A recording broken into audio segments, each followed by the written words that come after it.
السلام علیکم ورحمۃ اللہ۔ دیکھیے، دنیا کا کوئی بھی انسان وہ اپنی بے عزتی برداشت نہیں کر سکتا۔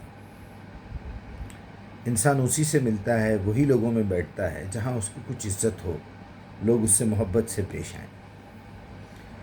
اب تھوڑا سا اس بات کو اور آگے بڑھا کے دیکھیے آپ کہ ایک ایسی جگہ ہے جہاں مجھے سراہا جاتا ہے، میری عزت ہے، کچھ بھی ہے، یا نارمل ایک آدمی ہوں، میں لوگوں میں ملتا ہوں، بیٹھتا ہوں، لیکن اگر وہاں میرے اپنے سگے بھائی کی برائی ہو رہی ہو، یا میرے گھر والوں کی برائی ہو رہی ہو، میری فیملی میں، یا میرے بچوں کی کہیں برائی ہو رہی ہو، تو میں بالکل نہیں سنوں گا۔ آپ ٹھیک ہے میری عزت کر رہے ہیں، لیکن میرے بھائی بہنوں کی برائی کر رہے ہیں، میرے بیوی بچوں کی برائی کر رہے ہیں۔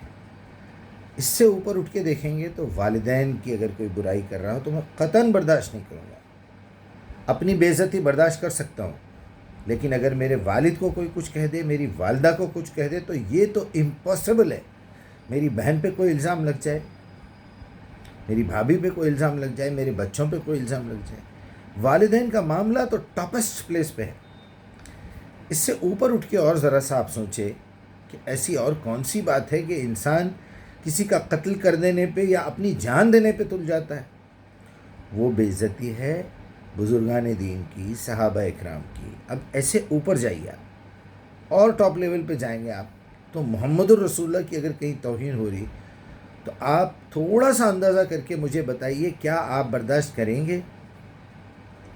اس کے بعد تو ایک ہی اسٹاپ بچ جاتا ہے، وہ ہے اللہ سبحانہ و تعالیٰ۔ اب اگر کوئی اللہ کی توہین کر رہا ہے، اللہ کے بارے میں کوئی الٹی سیدھی بات کر رہا ہے، تو ناقابل برداشت۔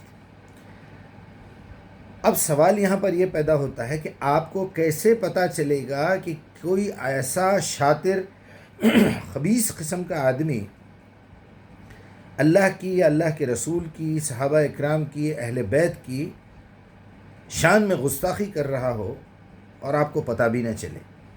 وہ اس خوبصورتی سے الفاظ کو پیش کرتا ہے کہ آپ کو پتہ بھی نہیں چل رہا۔ وہاں کیا کریں گے آپ؟ قیامت کا انتظار کریں گے کہ اللہ جب تک آپ کا گریبان پکڑ کے ہاتھ میں ڈنڈا لے کے جب تک نہیں پوچھے گا کہ میری بے عزتی ہو رہی تھی اس بات میں، تم کیسے خاموش بیٹھے؟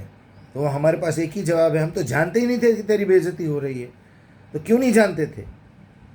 کیوں نہیں تم پڑھے میری کتاب جس میں کلیئرلی لکھا ہوا تھا، میرے بارے میں لکھا ہوا تھا، اس کتاب کے بارے میں لکھا ہوا تھا، اہل بیت کے بارے میں لکھا ہوا تھا، صحابہ اکرام کے بارے میں لکھا ہوا تھا، جو ان کو فالو کرنے والے لوگ تھے ان کے بارے میں لکھا ہوا تھا؟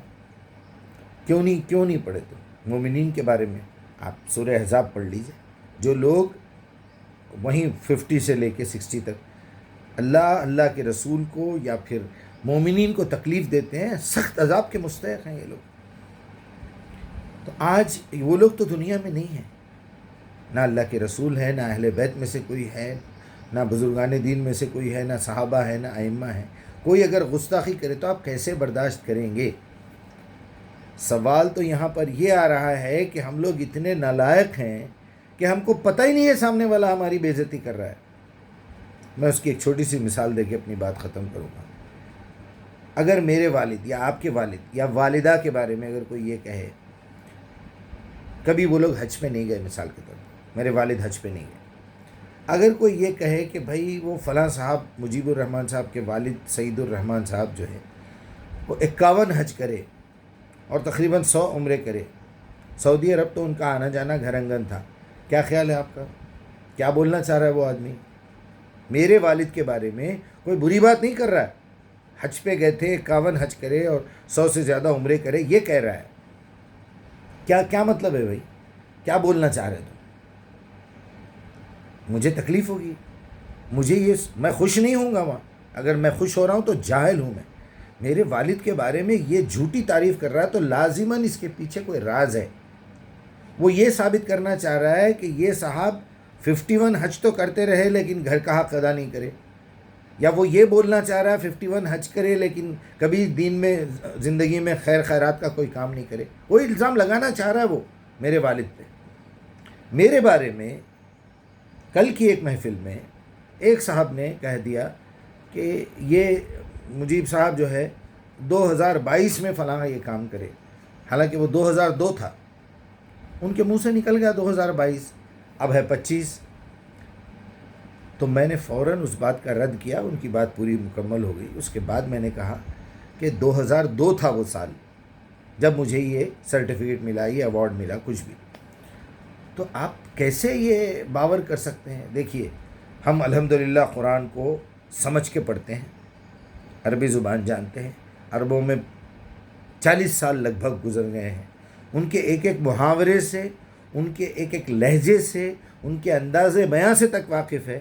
وہ کون سی بات کو چھپا کے کون سی بات کرتے ہیں، کس بات کے پیچھے کیا راز ہے، کون سی اصطلاح استعمال کرتے ہیں، سب سے واقف ہے اللہ کے فضل و کرم سے۔ ہم قرآن کو اچھی طرح جانتے ہیں، قرآن کے مشن کو جانتے ہیں، ہماری زندگی کا جو مقصد ہے عبادت، ہم اس کو بھی جانتے ہیں، اور اصل عبادت اسی قرآن کو دنیا تک پہنچانا ہے، کیونکہ کوئی رسول آنے والا نہیں ہے، قرآن محفوظ ہے۔ ہم اس پروجیکٹ کو لے کے چلتے ہیں، اس کے بیچ میں اگر کوئی بھی کانٹے ڈالے گا، راستہ روکے گا، پھول بچھا دے گا، دنیا لٹا دے گا، سونا چاندی لٹا رہا ہے، لیکن ہم کو اپنے ٹارگٹ پہ جانا ہے۔ ہم نہ سونے چاندی کی پرواہ کرتے ہیں، نہ تمہاری دعاؤں کی ضرورت ہے، نہ تمہاری تعریف کی ضرورت ہے، نہ تمہاری کسی چیز کی ضرورت ہے۔ اور اگر کانٹے آئیں گے، راستہ روکیں گے، تو ہم تو سیدھا سیدھا صاف کر دیں گے، کچرا سمجھ کے صاف کر دیں گے، آگ لگا دیں گے کونے میں لے آ کے اس کچرے کو۔ کوئی سانپ آ گیا تو اس کا سر کچل دیں گے، کوئی مضر جانور آ گیا، کیونکہ ہم کو اس راستے پہ آگے بڑھنا ہے، دنیا تک کی کتاب پہنچانا ہے۔ تو جھوٹے قصے، جھوٹی کہانیاں، نبی کے بارے میں اٹھا کے کچھ بھی بول دے رہے ہیں، جنت کے بارے میں بول دے رہے ہیں، کتاب کے بارے میں بول دے رہے ہیں، یہ ہمارے آگے چلنے والا نہیں ہے۔ آپ لوگ بھی اس کا خیال رکھیے، ورنہ قیامت کے دن بہت بری طرح پکڑے جانے والے ہیں۔